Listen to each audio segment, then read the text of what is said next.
Why do medieval records speak so confidently about justice while hiding the very horrors that enforced it? This question becomes impossible to ignore once we realize how carefully scribes filtered the violence that kept the feudal world in place. The chronicles praise order, loyalty, and obedience, yet behind these polished lines lived a system where punishment was not just a legal tool, but a constant demonstration of fear. As you step into this era, imagine walking through a marketplace where everyone lowers their gaze, not out of humility, but because yesterday someone was dragged through the same square for an offense no one dares describe aloud. The silence around brutality was not accidental. It was engineered, woven directly into the machinery of power, shaping the way medieval society functioned from dawn to dusk. The deeper you look, the clearer it becomes that official documents deliberately soften the edges of violence. Words like discipline, correction, and duty appear everywhere, masking the truth behind gestures that broke bodies and spirits with equal precision. And this selective memory did more than rewrite history. It created a narrative in which rulers appeared noble, the church appeared merciful, and punishments seemed reasonable, even when they were designed to humiliate, cripple, or eliminate anyone who challenged authority. What you rarely find in medieval manuscripts is the raw emotion of those who suffered, the panic spreading through families, or the whispered warnings exchanged at night by villagers who knew that disobedience could mean far more than a simple fine. These human details were intentionally erased. But why erase them? Why cultivate an image of moral order while hiding the machinery of fear? The truth is that chroniclers served the same elites who enforced these punishments, and their work was not to reveal reality, but to legitimize it. Every omission, every softened phrase, every poetic metaphor served a political purpose. As you read between the lines, something unsettling emerges. The violence was not the exception, but the foundation. And the further we peel back these layers, the more we see how the real story of feudal punishment is not the one written in ink, but the one carved into the lives of people who had no voice in the records. Have you ever felt that history often tells only the version that benefits those in charge? If this exploration is opening your eyes, leave a comment sharing your thoughts. Hit the like button to support the channel and make sure you are subscribed so you do not miss what comes next. Understanding these hidden layers of the past is essential, and what you will discover in the next part might surprise you as we move deeper into the shadows of medieval justice. The deeper we move past the polished surface of medieval manuscripts, the more the internal logic of feudal punishments begins to reveal itself. It was not random cruelty, nor simply the harshness of a world without modern ethics. Feudal justice operated through a precise system of dominance in which every action, every sentence, every display of force served to reinforce the hierarchy that held the entire structure together. When punishment was executed, its true audience was not the condemned, but the community watching. Public suffering became a message, a living reminder that obedience was not optional, but the price of survival. And this logic extended far beyond the courtroom. Lords, magistrates, and clerical authorities understood that fear maintained order more efficiently than virtue, and they wielded that understanding with calculated precision. For most peasants, the law was not something written, it was something witnessed. It existed in the way a reeve dragged a man across a courtyard, in the way soldiers surrounded a farmhouse during tax disputes, in the way no one dared interfere when a neighbor was seized for offenses no one fully understood. The concept of guilt often mattered less than the impression of control. A single dramatic punishment could quiet unrest across an entire region, and elites relied on this effect more than any parchment decree. Medieval society itself was structured so that power lived not in documents, but in physical demonstrations that left visible marks on the population. The fact that chroniclers glossed over these mechanisms only made them more effective, allowing fear to function silently beneath the narrative of order. To understand this system, you must imagine the constant tension experienced by common people. Every gesture, every transaction, every rumor could be interpreted as defiance, and the interpretation belonged entirely to those in authority. The law had flexibility when mercy served political goals, and rigidity when severity was needed as a warning. This constant unpredictability kept communities vigilant, cautious, and dependent. Even disputes between neighbors often escalated into matters of public discipline, because the feudal structure treated individual conflicts as reflections of loyalty to the greater hierarchy. Violence, therefore, became a form of communication. It explained power more clearly than any charter or oath, and everyone understood its message without needing it written down. This logic also shaped how punishments were chosen. Some were designed to leave a person alive but altered, ensuring that their body became a permanent symbol of the consequences of disobedience. Others erased individuals entirely, removing not just their presence but their memory, as though eliminating the threat required obliterating the story as well. The variety of methods reflected a careful balance.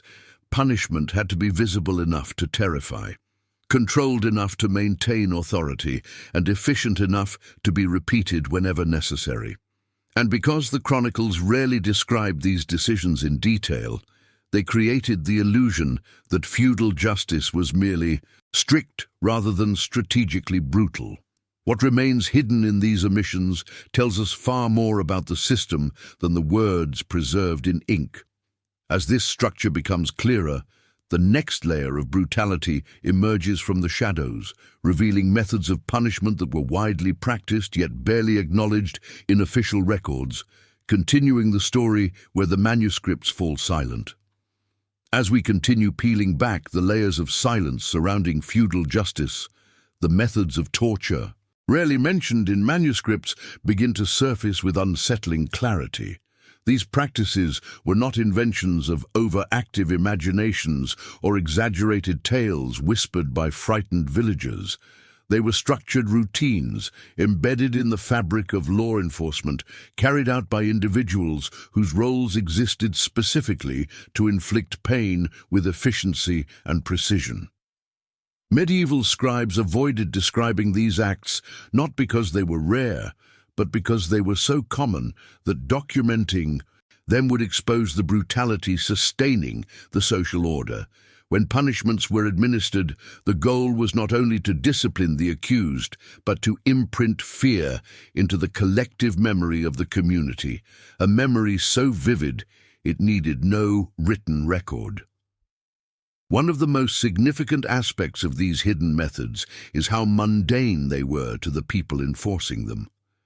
Pain was a tool, a language spoken fluently by those responsible for maintaining authority.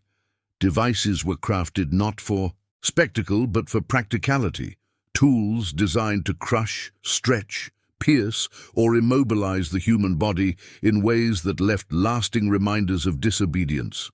Many of these tools appear only vaguely in surviving references, described in symbolic terms or moralized anecdotes, but their impact on daily life was far more direct. Servants, peasants, and small landholders lived with the knowledge that a simple accusation could place them at the mercy of a system that viewed physical suffering as a legitimate method of interrogation and control. The gap between official accounts and lived reality becomes even more striking when we consider how these methods were used. Torture was rarely a punishment in itself. It was a process, a means of extracting confessions, enforcing obedience, or asserting dominance. In many villages, the threat of being subjected to these methods was more powerful than the methods themselves. A whispered warning, A single glance from a guard, or the sound of metal being prepared in a nearby chamber, could silence dissent before it even formed. This psychological dimension is almost entirely absent from manuscripts, yet it defined the rhythm of life in feudal communities more profoundly than any decree issued by a lord or bishop. What the manuscripts describe as justice often concealed practices that blurred the line between order and cruelty. Those who administered these tortures were not rogue individuals acting in secrecy. They were part of the legal structure, sanctioned by the very authority that claimed to maintain peace and morality. And while chroniclers avoided details, the effects rippled through every level of society. Families altered their behavior, communities policed one another, and people learned to interpret subtle cues that signaled danger long before formal punishment was announced. This created an environment in which fear traveled faster than written laws, shaping decisions, conversations, and alliances in ways that scribes never acknowledged. As these unspoken methods come into focus, a more disturbing question emerges. If these widespread tortures remained almost invisible in official records, what other forms of public control were imposed to keep entire populations subdued under the constant shadow of feudal authority, continuing the narrative where the distortions of the chronicles begin to fracture? As we move deeper into the hidden architecture of medieval authority, we begin to see how entire communities were shaped by punishments designed not just to correct individuals, but to cast a long shadow over everyone who witnessed them. These exemplary punishments were orchestrated to grip the imagination, embedding themselves into the rhythm of village life in ways that outlived the suffering of the condemned. They were spectacles without needing to be theatrical, events that unfolded in public squares, crossroads, or near the gates of a manor, where the visibility of pain mattered more than the details of the offense. The chronicles describe order returning, disputes settling, or peace being restored, but they rarely speak of the silent terror that spread through the crowd as onlookers watched bodies become cautionary symbols. The psychology behind these punishments was refined through centuries of repetition. A lord who wanted to secure loyalty did not always need armies or fortresses. A single, well-timed act of discipline could achieve what dozens of guards could not. When a villager was subjected to public humiliation or physical agony, everyone understood that the event was not about the individual. It was a message delivered to every pair of eyes present, a reminder that the power structure was absolute. Even small infractions could escalate into life-altering consequences, and this unpredictability made the feudal hierarchy feel omnipresent. People learned to read the mood of their rulers, to interpret silence, to sense when authority required a sacrifice to reaffirm dominance. The impact extended far beyond the day of the punishment. Mothers reminded their children of what they had seen as a way to keep them obedient. Neighbors avoided conversations that might be overheard and misinterpreted. Market disputes dissolved quickly because no one wanted to become the next example. The event echoed through daily life, shaping how people worked, how they worshipped, and how they navigated the complex web of obligations that defined their existence.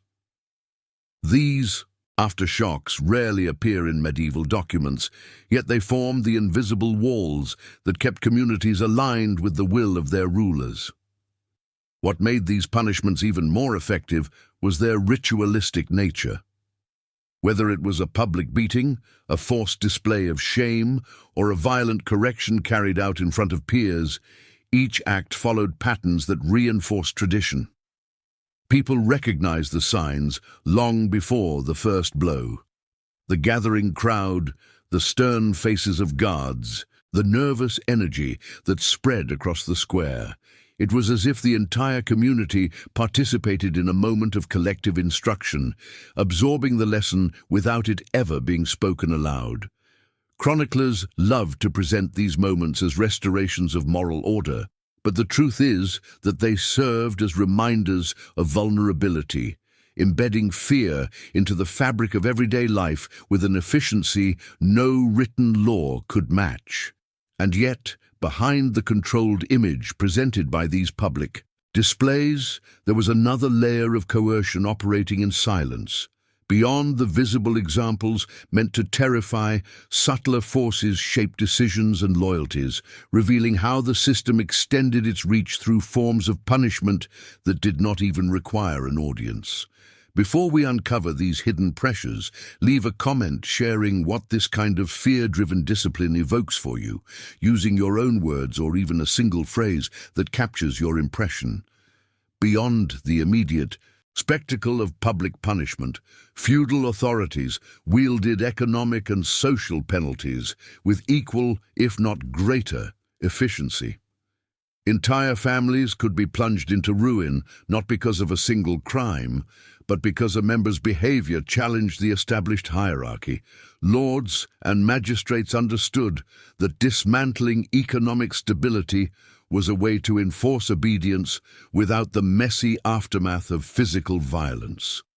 Fines were structured to be nearly impossible to pay. The loss of livestock could starve a household, and the confiscation of land or tools effectively erased the independence of an entire village. In this way, punishment extended far beyond the individual, creating chains of dependency that intertwined with the feudal system itself. The result was a society in which survival often depended on vigilance, subtlety, and unspoken compliance, rather than any sense of justice or fairness documented in the records. This economic and social dimension was intimately tied to power. Lords relied on the careful calculation of how much a family could endure without collapsing entirely, balancing cruelty with the necessity of preserving their productive base.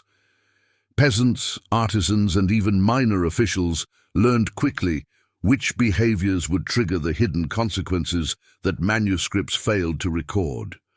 A missed tribute payment or a disputed obligation could lead to ostracization, forced labor, or the permanent removal of a family member from the local economy. Chroniclers rarely accounted for these subtler forms of coercion, because their purpose was not to reveal the hidden mechanisms of control, but to celebrate the restored order, making obedience appear voluntary and justice appear impartial.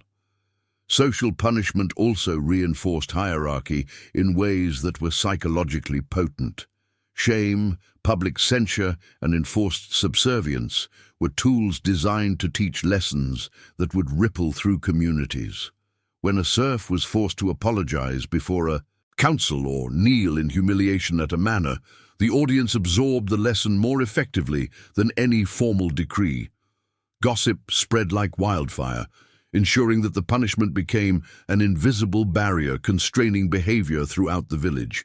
Each act of economic or social discipline strengthened the perception of power, creating an ecosystem of fear in which even small gestures of defiance could trigger consequences that extended far beyond the individual involved. The interplay of visibility and subtlety, of immediate consequence and lasting deprivation, produced a system in which control was embedded at every level of life, yet left nearly invisible to the record keepers. Feudal justice, therefore, was not only about enforcing compliance, it was about reshaping reality itself. Communities internalized authority, learning to anticipate the consequences of actions before punishment ever arrived. Families structured their lives to avoid drawing attention. Neighbors monitored one another, and the mental architecture of obedience was built without a single document explicitly describing the process. Punishments were designed to echo through generations, leaving scars in behavior, culture, and memory rather than just on the bodies of the punished. The sophistication of this invisible control is what makes the next layer even more disturbing, as we uncover how medieval elites manipulated records and memory to hide the true scope of their cruelty, while continuing to enforce power through methods that went unrecorded. As we examine the hidden mechanisms of feudal control, one of the most striking aspects emerges in the deliberate manipulation of records. Medieval scribes and chroniclers were not impartial observers. They served the interests of the very authorities who carried out punishments and enforced obedience through fear. Manuscripts, charters, and official documents often presented a sanitized version of justice, highlighting the fairness of trials, the mercy of rulers, or the righteousness of punishments, while omitting the human cost and psychological terror behind the scenes. By carefully curating which details were recorded and which were left out, these elites shaped not only contemporary understanding, but the perception of history itself, ensuring that the machinery of power remained unquestioned for generations. This manipulation extended beyond omission. Records were often constructed to emphasize compliance and submission, turning victims into moral examples rather than witnesses to the cruelty that had been exacted. A village might be described as loyal after a punishment, while the anguish, confusion, and suffering endured by its inhabitants were left unmentioned. Chroniclers used euphemistic language, framing brutal acts as corrective measures or divine justice, masking the terror embedded in these events. The cumulative effect was the creation of a historical narrative in which authority appeared absolute, just, and even benevolent, while the lived experience of fear, oppression, and coerced obedience remained invisible. The implications for social control were profound. By erasing the horrors from official memory, rulers ensured that the population internalized obedience not out of knowledge of the risks, but out of an incompletely understood sense of authority. People learned to fear, anticipate, and comply based on subtle social cues and the shared stories passed in whispers rather than the details preserved on parchment. Knowledge of the true mechanisms of punishment circulated orally, encoded in anecdotes and cautionary tales. But these accounts were fragmented and unreliable, keeping people uncertain, vigilant, and deferential. Meanwhile, the written record reinforced the illusion that law and order were transparent, rational, and enforceable through formal means alone. This selective documentation also served to protect the status of those administering the punishments. Magistrates, lords, and enforcers rarely faced scrutiny in the historical record because the acts they performed were hidden, sanitized, or justified in the language of law. Their authority remained unquestioned, even as their actions instilled profound fear and shaped the behavior of entire communities. Economic ruin, social ostracization, and physical suffering occurred in parallel with the textual narratives of fairness, creating a dual reality in which the power of the feudal system operated efficiently, silently, and invisibly. Understanding this manipulation of memory is crucial to grasp the full scope of feudal punishment. The next layer of hidden cruelty becomes evident when we consider how specific practices were engineered not only to enforce obedience, but to ensure that fear was internalized across generations, creating a self-perpetuating cycle of submission and control, even as the official record portrayed a world of order, law, and propriety. Beyond the manipulation of records, the methods used to control peasants, serfs, and rebellious vassals reveal a darker, more insidious form of power. Feudal authorities relied not only on visible punishments, but also on invisible threats that infiltrated daily life, ensuring compliance without constant physical intervention. A single act of defiance could trigger a cascade of repercussions. Neighbors could be coerced into reporting minor offenses. Families could be threatened with eviction, or essential resources could be seized, These practices were designed to instill a pervasive sense of vulnerability, making each subject hyper-aware that any misstep could have devastating consequences. And while chroniclers recorded only the outcomes of trials or the occasional spectacular punishment, the psychological warfare enacted daily across villages and manors remained almost entirely invisible. The cruelty was often strategic, intended to break resistance before it could manifest. Surveillance was subtle yet omnipresent. Servants, local enforcers, and minor officials acted as the eyes and ears of the Lord, ensuring that rumors of dissent were intercepted and punished swiftly. In some regions, punishments were distributed unevenly, targeting specific families as examples, creating a climate of uncertainty that amplified fear. No one could know whether the next punitive measure would fall on them, their children, or their neighbors. This ambiguity magnified the effect of authority far beyond the actual reach of soldiers or bailiffs, embedding compliance in the mental landscape of every observer. Every glance, every whispered warning, every small sign of disobedience became a potential trigger, reinforcing the social hierarchy through anticipation rather than reaction alone. Even in more extreme cases, feudal punishments were calculated to maintain dominance without eroding the productive capacity of the population. Those who were not executed were often maimed, humiliated, or forced into labor, their suffering serving as a tangible example to others. Villages observed these events collectively, and the lessons of obedience became internalized as a form of self-regulation. The cruelty operated like a silent tutor, teaching entire communities the boundaries of permissible behavior. And while the manuscripts present these episodes in formal, often moralistic language, the lived reality was far more brutal, woven into the social fabric with precision that chroniclers neither documented nor fully understood. This pervasive system of control was more than punishment. It was psychological engineering at a societal scale. Individuals adapted, learned, and feared, often internalizing the threat so completely that compliance became instinctive.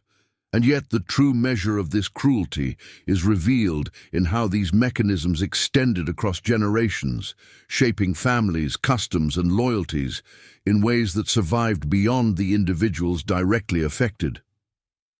If you have been surprised or unsettled by how deeply this invisible control reached into medieval life, leave a comment sharing your reaction or your thoughts on what it must have been like to live under such scrutiny. Your reflections help illuminate these hidden layers, just as voices from the past struggled to survive centuries of omission. The pervasive fear embedded in feudal communities extended far beyond the immediate consequences of visible punishments. Daily life itself became a landscape of subtle coercion in which the rhythms of work, worship, and social interaction were regulated as much by anticipation of potential punishment as by the demands of authority. Villagers learned to monitor themselves, their neighbors, and even their own families, internalizing a set of behavioral expectations that were rarely codified in writing but enforced with remarkable consistency. The very architecture of the manor, the layout of streets, and the positioning of gates and watchposts contributed to a sense of constant surveillance. One glance at the Lord's Hall or the positioning of armed retainers in the market square reminded subjects that their movements were observed, their gestures interpreted, and their silence measured against the invisible expectations of feudal law. This omnipresent psychological pressure worked in concert with formal punishments to ensure compliance. Subtle signals, a messenger sent at dawn, a summoned peasant called to the manor, a sudden inspection of tools or livestock could generate anxiety that reinforced obedience before any act of physical discipline was necessary.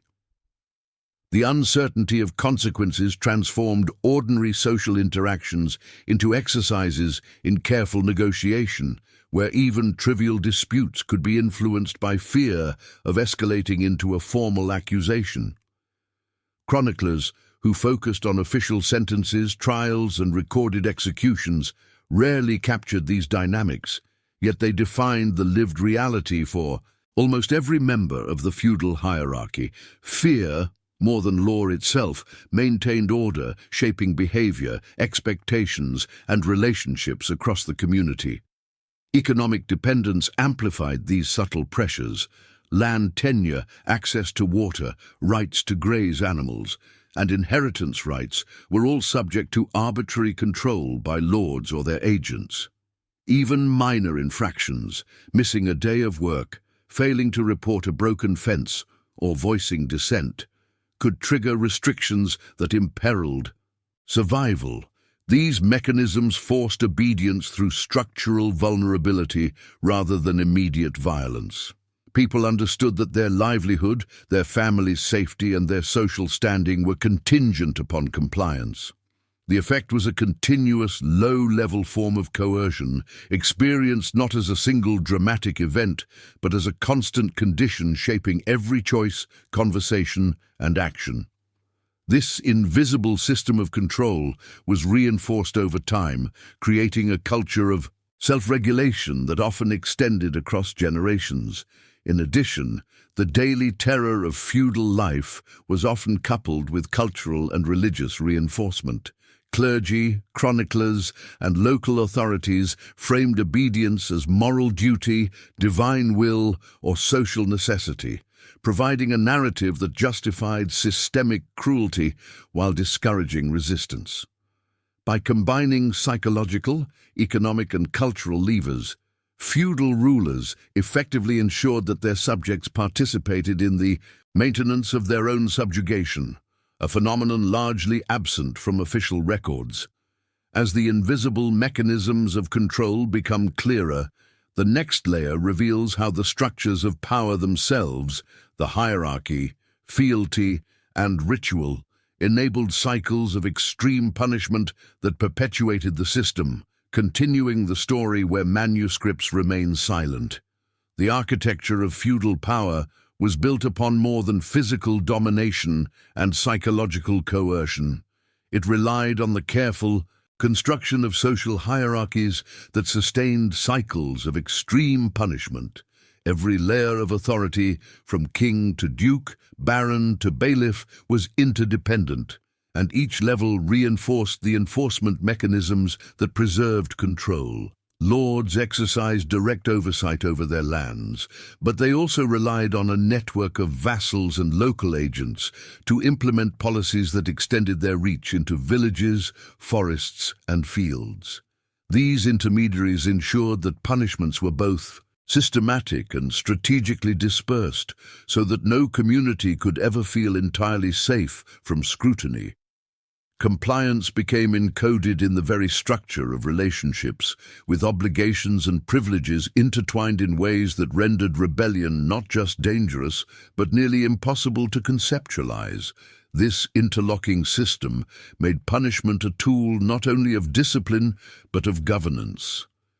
By calibrating the severity and visibility of penalties, authorities could maintain balance, enforce order without provoking widespread revolt, demonstrate power without eroding the labor and resources they depended upon. The most skilled rulers understood that fear was not merely an instrument of the moment, it was an investment in long-term compliance. One carefully executed act of brutality could send reverberations through multiple tiers of society, conditioning behavior far beyond the immediate victim. Observers internalized lessons about authority and submission, translating what they saw into a mental framework that guided daily interactions, economic decisions, and social negotiations. Over time, this created a self-perpetuating culture of obedience, in which the structures of power sustained themselves without needing constant intervention. The systematic nature of these hierarchies also ensured that punishments were not arbitrary, but rather functioned as communication. Each act, whether physical, economic, or social, served as a signal to the broader population about the boundaries of acceptable behavior. Peasants, artisans, and minor nobles learned to anticipate consequences based on prior examples, rumors, and the strategic deployment of authority. The written records, meanwhile, presented these actions as necessary for order or justice, obscuring the true mechanisms of control and eliminating the emotional, human cost. Fear, therefore, became embedded not only in laws or decrees but in the patterns of everyday life. The arrangement of streets, the presence of guards, the distribution of resources, and the informal enforcement by neighbors or local officials. Every layer of the hierarchy acted in concert, ensuring that obedience was enforced at all levels, often before a single blow was struck. This system of reinforced hierarchy also created a network of complicity. Communities themselves became enforcers, policing behavior according to rules that were simultaneously unwritten and unrecorded. People learned to monitor each other, to anticipate the intentions of the authorities, and to internalize the consequences of deviation. The result was a cycle of punishment that sustained the feudal order. Visible acts of cruelty were amplified by invisible social mechanisms, ensuring that fear and control persisted even where the manuscripts remained silent. The next stage of this exploration will reveal the final layer of medieval brutality, how these structures combined to normalize extreme punishments across generations, embedding cruelty so deeply into society that it became nearly inseparable from daily life. As we reach the final layer of this hidden world of feudal punishment, it becomes clear that the combination of public spectacle, economic coercion, social pressure, and hierarchical reinforcement created a system almost impossible to escape.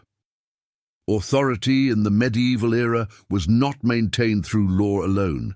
It relied on a deeply interwoven network of threats, obligations, and cultural conditioning that extended across villages, towns, and entire regions.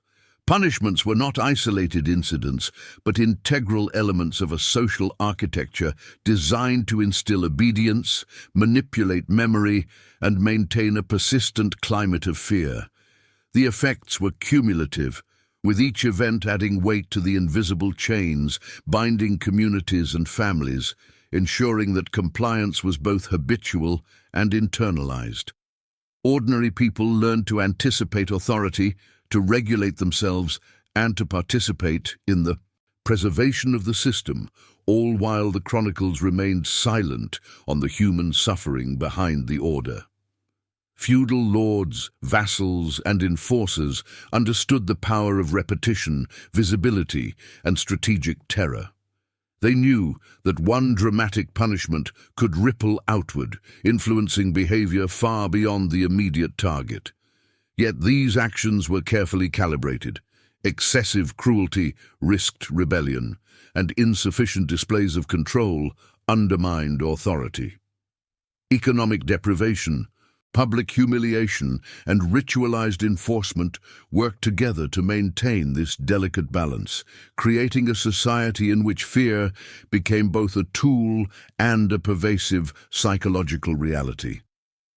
The consequences reached beyond the lifespan of individual rulers, as traditions, customs, and memory perpetuated the same mechanisms of control for generations, long after the original acts were committed. These layers of punishment, visible, invisible, and systematic, demonstrate the sophistication and cruelty of medieval governance, a truth rarely acknowledged in surviving texts.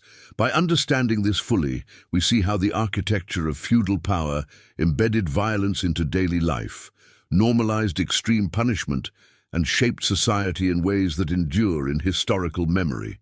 The written records tell only part of the story, leaving much to be discovered between the lines. And it is in this gap that the human experience of fear, survival, and resilience emerges, revealing the true cost of obedience and the lengths to which those in power went to enforce it. What is left behind is more than a ledger or a chronicle. It is a legacy of domination, control, and calculated cruelty that shaped generations of medieval lives. If this journey through hidden punishments has made you reconsider what you know about medieval justice, leave a comment with your thoughts. Share how this changes your perspective and click the like button to show your engagement. Make sure you are subscribed so you don't miss future explorations into the dark corners of history. There is another story waiting, another hidden layer to uncover, and you will want to follow closely to see what lies beyond the manuscripts, where the true lessons of feudal power remain etched in the lives of those who survived.